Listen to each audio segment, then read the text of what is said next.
Welcome to the Inner Frustum. My name is Jodi Nelson-Tabor. I'm the head of Final Pixel Academy, and I am here today with Dani Bellar Pilukas, who is a virtual production badass, literally, with teams.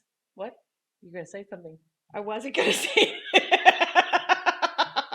Let's do it again. Oh, that was so good. I was on a roll. Dani Bellar Pilukas, who is a virtual production badass, who has worked with teams on recent productions such as Barbie, Hijack, and soon to be released Masters of the Air. She came to virtual production from Imagineering, where she most recently built Star Wars. So many franchises. And now she started a consulting company to advise on virtual production and themed entertainment. Welcome, Dani. So we are here representing Zach Galifianakis's Between Two Ferns. We are in fact between. Are these ficuses? They might ficuses. be ficuses, but that's all right. Copyright. So right, copyright. Okay, copyright between two ficuses. Ficuses, exactly. So let's just start off. Let's kick off the whole thing. You've been doing virtual production. You've worked at all these great franchises. So many great things. Why did you decide to go out on your own? I think one of the things working for a large company as I was gave me less opportunity to follow the things I was passionate about.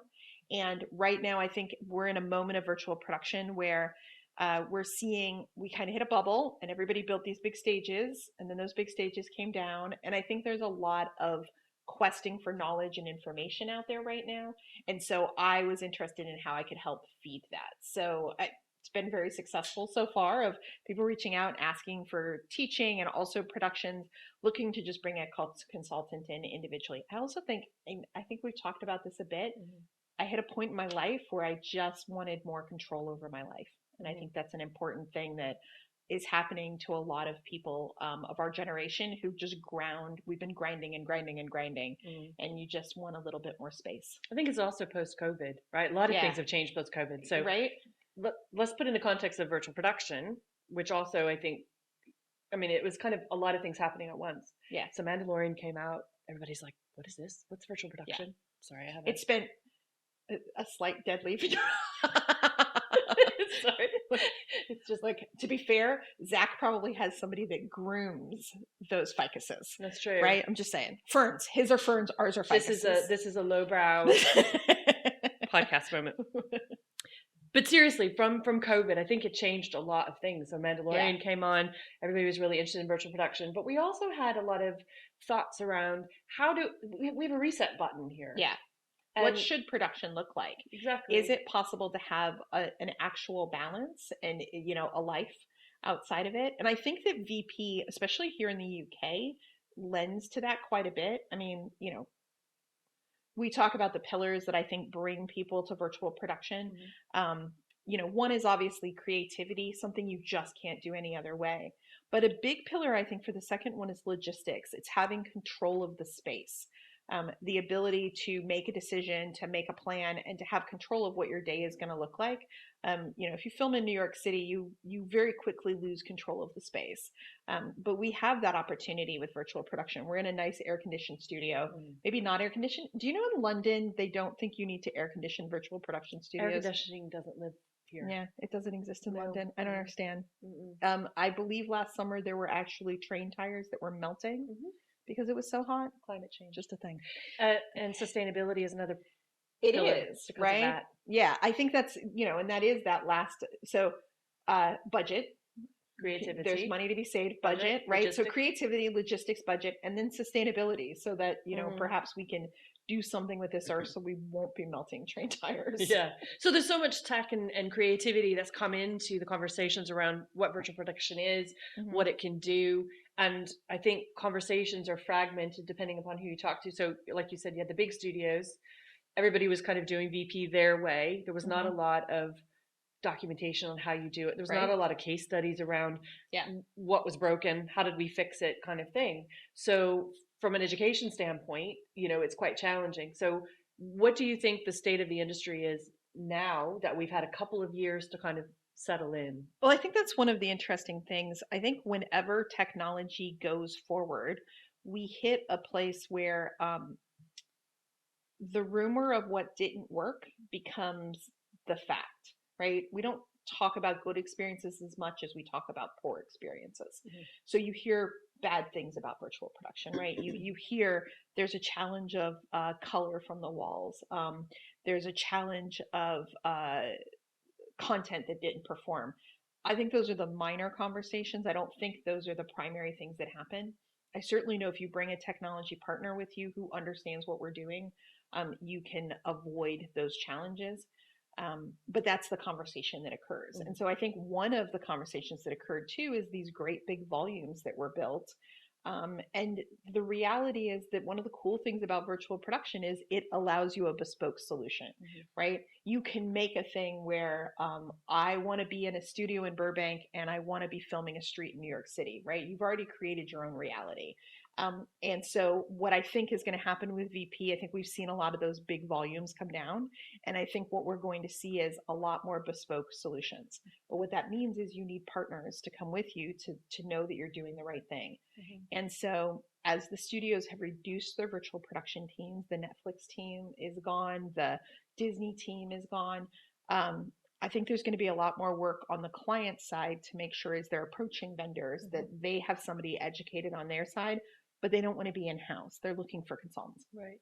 Part of why I also formed a consultancy, right? Like this seems like the moment to be able to help out. Mm-hmm. And there's a huge VP community that exists, right? So it's, I told you, I said this the other day, I have a thick Rolodex that I can use to like, and she said Rolodex, right? So Rolodex is a listing of phone numbers for those younger people out there what is or context of who we can call. But I think that's the truth is, there's a large group of people that you can reach out to and speak to. And mm-hmm. I think that that's a lot of education. And most recently, we brought in Bellar Pilukas, who is my husband and also mm-hmm. A real strong technical vision of virtual production. And he also came from Imagineering, where like we were building these great big projects with huge media screens. So some of the things that I think VP is coming to a little late, the challenges of networking and data transfers, we've been dealing with for 15 years mm-hmm. because Imagineering's been trying to solve those problems for a very long time. Mm-hmm. So he has that depth of knowledge, which I'm very grateful for, because my role is definitely more how are we running a set? What are the choices for VP? Trying to guide clients into what are the places where virtual production makes sense. It is only a tool in the tool set, so mm-hmm. it's not everything. Mm-hmm. And actually what I think is going to happen in this current moment is we're going to see more opportunities where it is feeding the creativity versus it's the cool new thing and mm-hmm. we just want to use it for that.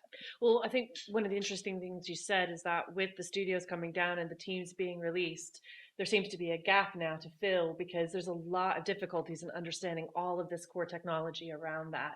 And so a lot of things that we do from Final Pixel is we like to kind of start at the client at the beginning and carry them through the whole way. There's lots of productions that I hear the VP, OSVP team come in the middle of the sort of... It's hard when you do that, right? Yeah.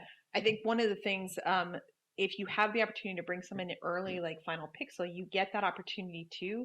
Once you've decided you're going to use virtual production, we talked about this in the taster session we just did. What do you do? Can you find opportunity shots? Now you have a volume and you're going to be building things. Are there other things in your script that can also be shot on a volume that can save a little bit of location shot here, there, and everywhere? And I think that is one of the things people don't talk about enough is like, yes, there's these great big scenes that need to be virtual production because they're fantastical worlds, but also a conversation held at on a street corner works really well in VP. Mm-hmm. So there are a lot of other spaces where we can also get opportunity shots. Mm-hmm. So it's really about maximizing your use on the volume, but that goes back to the ideation in the script, really the foundation of the story and figuring out which components. So screenwriters need to understand we VP did as well. We did a great session with screenwriters just a few months ago, and I had a chance with Film London, right? With Film London, the opportunity to talk to them and start that conversation earlier as you're building your script. Think about what you can do, and also in some ways, don't shy away from what you couldn't do. I mean, because that's one of the coolest things about VP is it opens up an entire creative world that didn't exist before, right? Mm-hmm. So, don't limit yourself necessarily from things that couldn't be done, because there are very economical ways to do these things now. Mm-hmm.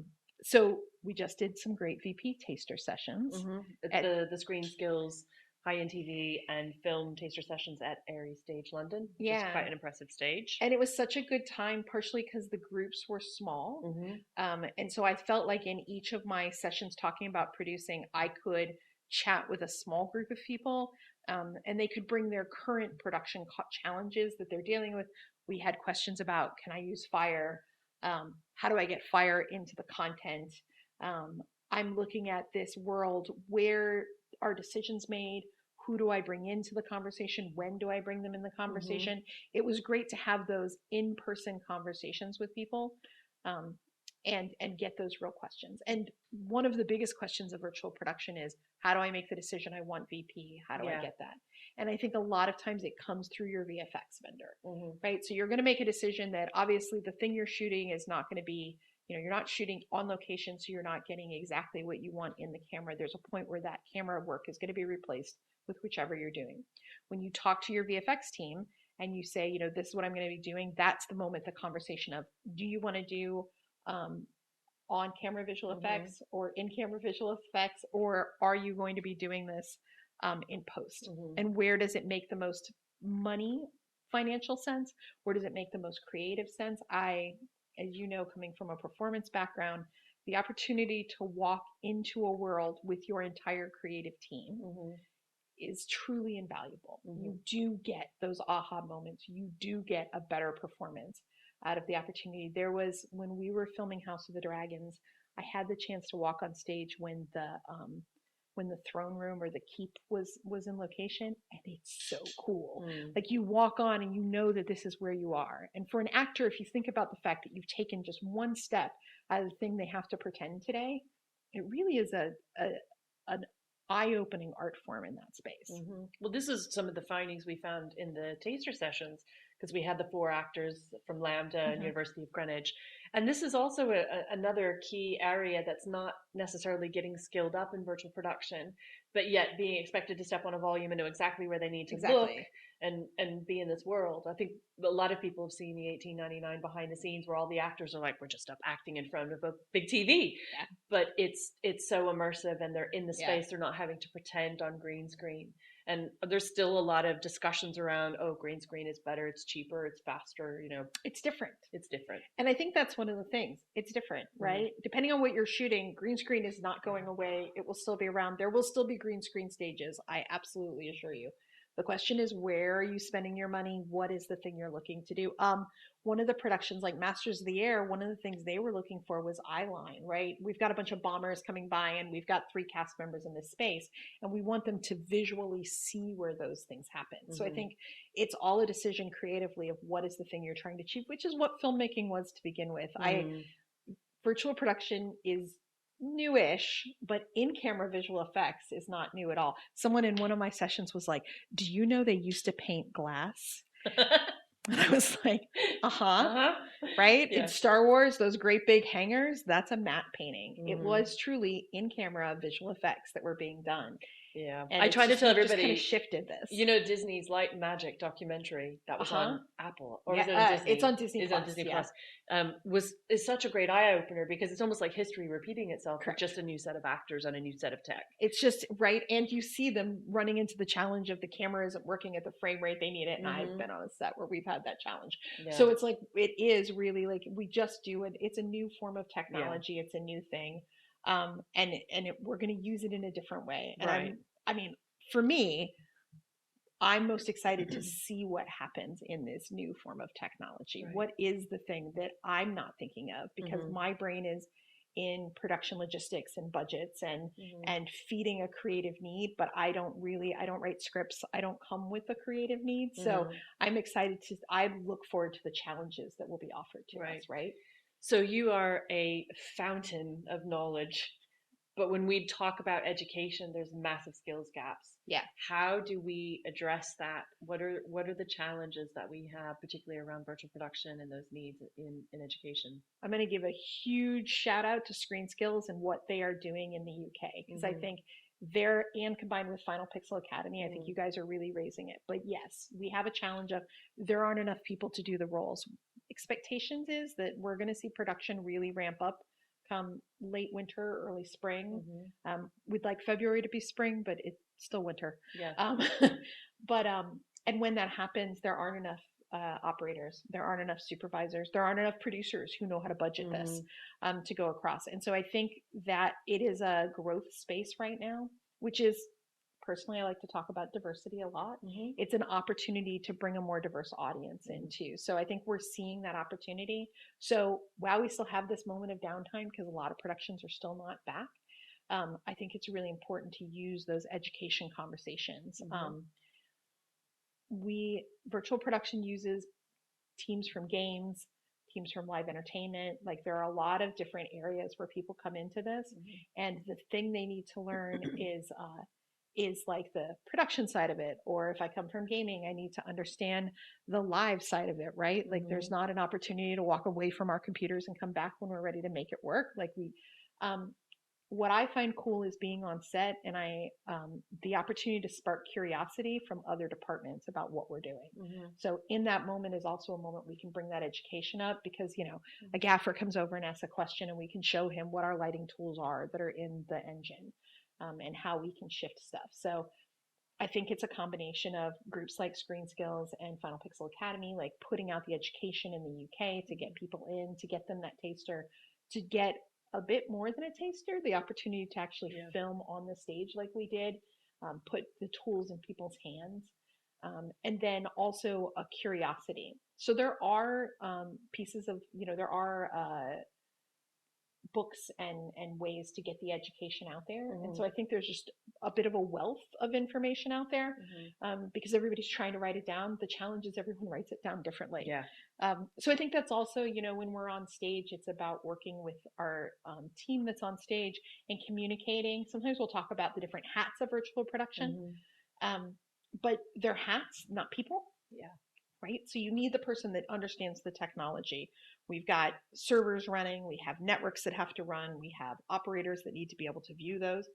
That person could also be the person who understands camera tracking. The person who's operating could also be the person who understands producing.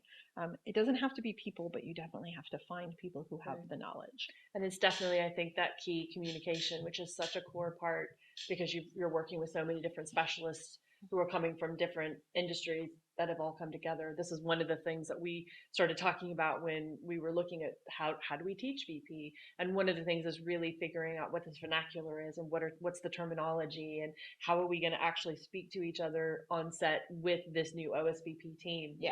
And I think also with education, it's about, we talk about standardization. And you and I had this conversation the other day, and you were saying, well, it's not necessarily about standardization, but building frameworks around core skills that are needed for a particular job. And even the jobs are still, the job roles are still being fragmented and sorted out, where VP 2 years ago, maybe there was one person that was doing 10 jobs.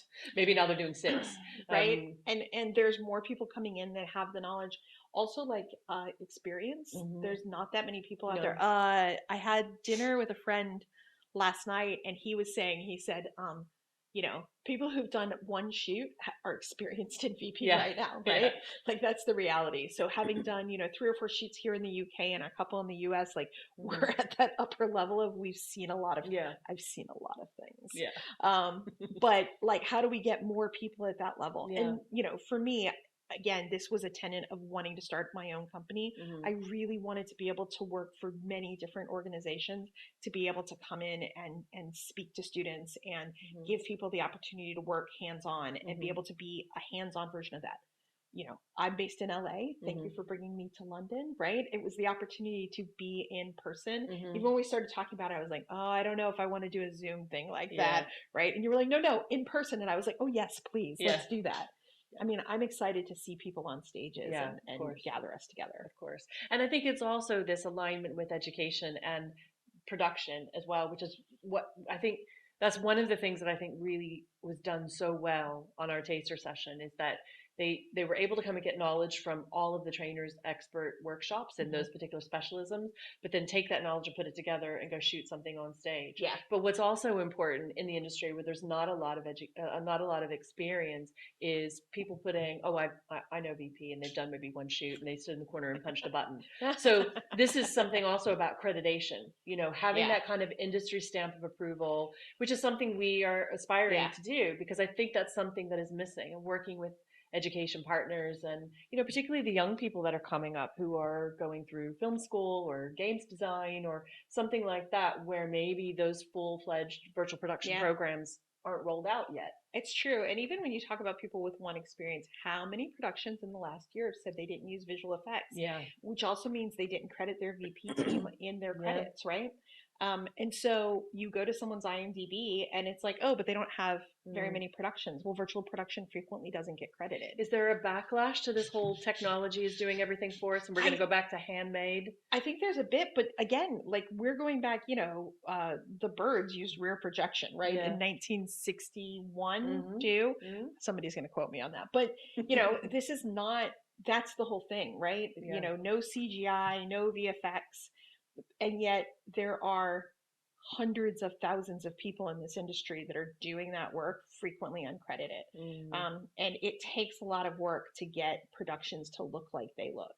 So finding a way to not just as we accredit people, but also to credit people. How are we making sure that there's knowledge of the work that's going into these things? It's complicated. But I think particularly for students, there are a lot of universities that are really looking at VP. It also, from a budget and logistics standpoint, when you're looking at a school production, it opens up such a wide amount of filmmaking. If you think about student productions from 20 years ago, it was like, well, I got some guys and a car and we're going to shoot in the LA River and we're not going to permit it and we're going to figure out a way to make it happen, right? Well, now you can shoot in the LA River, but you can do it on a virtual production volume. So you don't get, the popo show up. And big and arrest everyone. Exactly. But it is important because my background is in education. I was at university teaching film degrees and on film degrees and a producer writer background. So one of my first forays into virtual production was writing a script, going shooting in VP, and figuring out how the process works so then I could figure out how to teach it.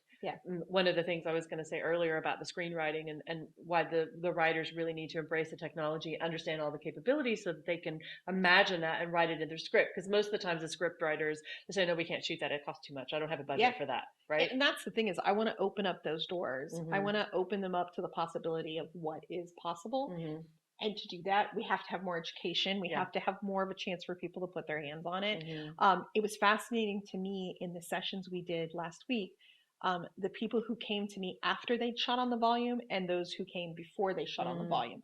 Those who came after they shot on the volume were so much more engaged because they had just put their hands on it. And again, I can't ask the questions that a DOP will ask until he has the opportunity to use, or she has the opportunity to put their hands on that item and then come to us and go, what about this or this or this? And I don't have the knowledge to think of those things. So I'm really fascinated to see as the industry comes back and says these are the new things. Because if you look, not just a skill gap of workers, but a skill gap of directors and DPs who have had this opportunity to put their hands on it, right? We talk about the brain bar and the people that we need to run the production. And yes, there's a gap there, but we also have a gap of creatives and screenwriters in learning.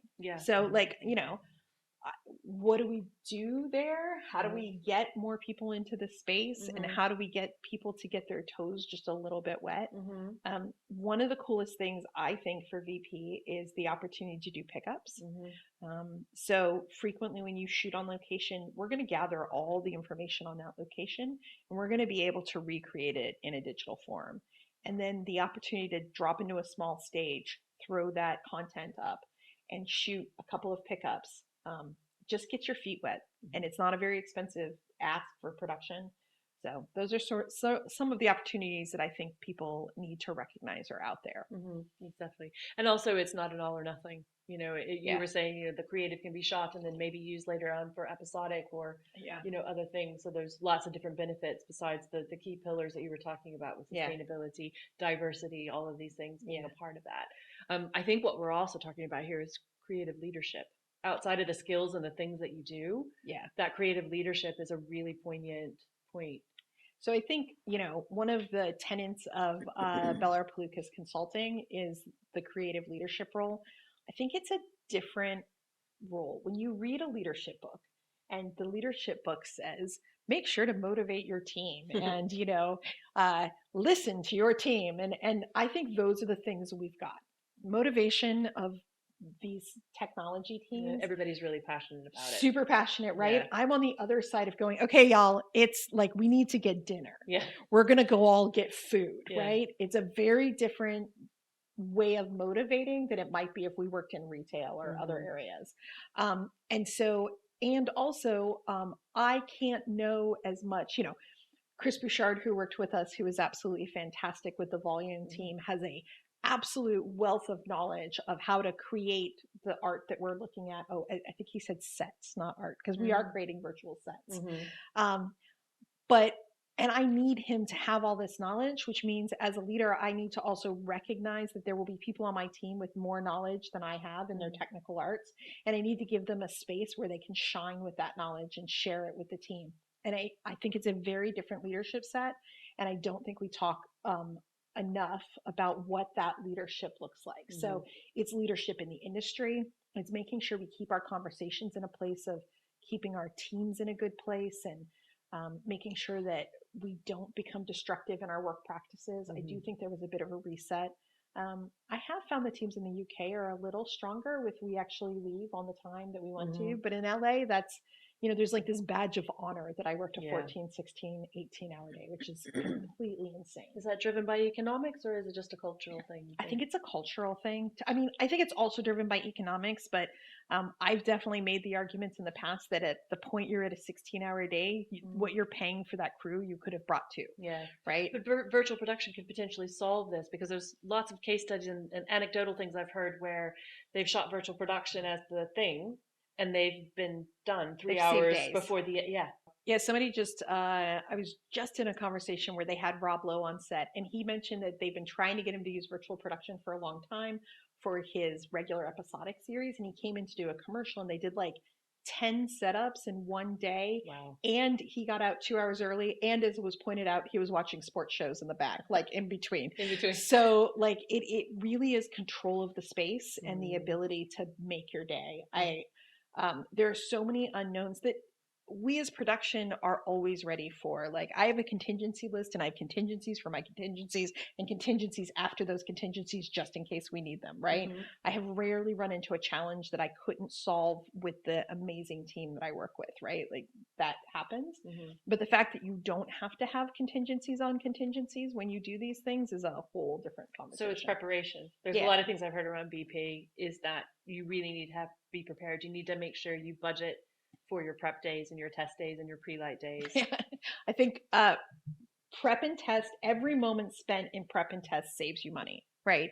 Every moment to make sure the content's going to be what you want it to do pre-visualization with camera, to make sure that the size of the wall you've built is appropriate for what you are looking to do. We can always extend a set, but we can't extend a set if an actor is off of the LED, right? So we have to be within the LED. Or if you want to do projection, like there's lots of different ways to do it, but LED tends to be what we're talking about. But I can't pivot the day of if we decide that we, want to get a different angle. But honestly, again, prep is where you save production every time. I do have a unironic, t-shirt that says, don't worry, we'll fix it in post, that I love to wear for live event productions that I'm doing. And they're like, well, but we don't have post. Exactly. But the truth is, especially when we're doing in-camera visual effects, the goal is to get it on the day, which means I don't want to have to go into post and do a bunch of work. We always fix it in pre, right? Yeah. So that's we try to fix it in pre. Yeah. And I think it's, I will say there is a bit of a thing that virtual production doesn't go into post. We will go into post. Yeah. There will always be, we're going to do a little sweetening. We're going to fix the light. We're going to so that is still a thing. The question is, how much post are you entering into? And so the goal is to get everything we can. And prep is 100% worth every moment that we spend in it. So what's next for the industry? Because a lot of this sounds like there's lots of shifting tides. People may be worried about their jobs with AI, the shift of virtual production workflow and the teams working in free and collaborating together rather than a heavy post and VFX. Yeah. How do you see those tides kind of shifting in the future? Is it all about upskilling, or are we going to have a new norm? Is that churn going to shake out a lot of people or bring up new people? I think it's a bit of a combination.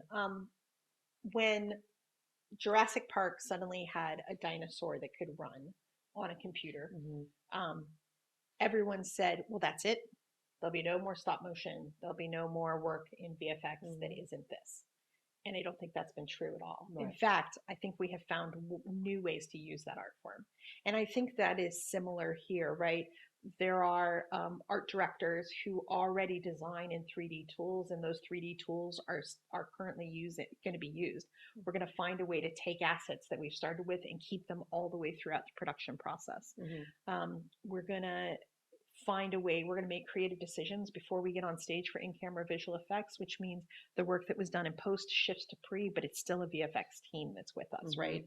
So we're going to shift those skills. So upskilling is important in order to see what the change is. But I can teach someone the new tools of virtual production. I can teach them how we're doing something differently. I cannot teach them 20 years of experience in visual effects. I don't have 20 years of experience in visual effects, right? So we still need that knowledge and that skill, and all of that is important to how we move forward. Right. I do think where the industry is trending is more towards bespoke spaces. So smaller productions that are looking for VP to do a couple of shots, not necessarily an entire production, and are looking for the things that VP brings. So I think we're shifting now from, to be honest, some productions looking to use VP because it was the new thing and they just wanted to use it, to it truly being a tool in our production tool belt that we use to solve a specific problem. Again, back to those pillars, right?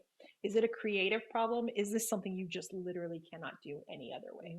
The Mandalorian was a perfect example. I've got a guy in a really shiny suit, and he gets on a spaceship and flies to a lot of different places. And I want to do it in a production schedule that's reasonable, right? Star Wars is amazing, but they flew all over the world to get those scenes, right?